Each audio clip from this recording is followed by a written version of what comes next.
Hey everybody, welcome back to England and welcome to the historic quayside here in Exeter.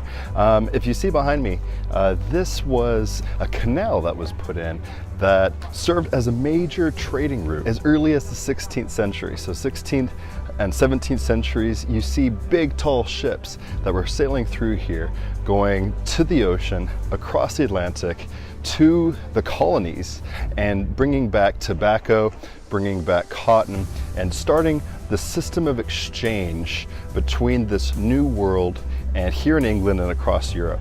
So the reason I'm telling you this is a large part of what we're going to be exploring in our class. Not so much Exeter here on this quayside, but what's happening when trade routes start to expand and change and these networks of exchange start to grow. Even as early as Paleolithic times, when you have these early first nomadic peoples traveling around, chasing their food, if you will, whether it's harvesting or food, wild game on the run. But as they start to settle down, they start to create new complex societies. And we're going to look at that. We're going to see how that grows and how the environment plays a huge role. But then places like this that develop throughout centuries, from the beginning of time, whatever your story is of the beginning of time, but through to this very day today with a different type of globalization. But that's always been a story of the human experience and exploring how people interact, how that interaction causes wars, but it also exchanges ideas and goods and people.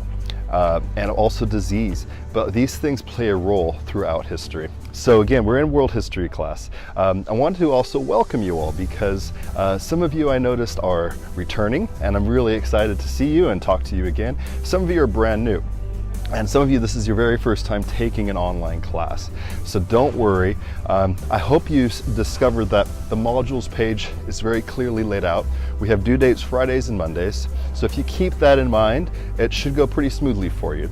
Also, please use your small groups. Your small groups are designed to not only collaborate with material for those discussions, but also if you have questions. Some of the people, there's at least half people in each small group that have taken an online class. There's a couple in each group that have taken a class with me.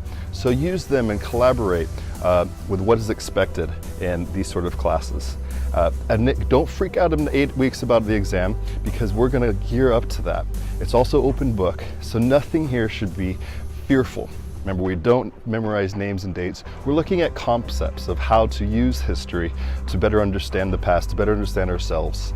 So that's why we're also looking at things like stereotypes, and we're looking at things that break down ideas that we still have today of ourselves and of the past. And we're looking at history in those regards. So it's a lot of fun.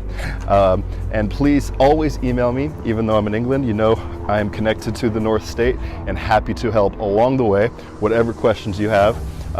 So rock these 8 weeks, enjoy it. And again, welcome to History 2, and look forward to talking to you all very soon.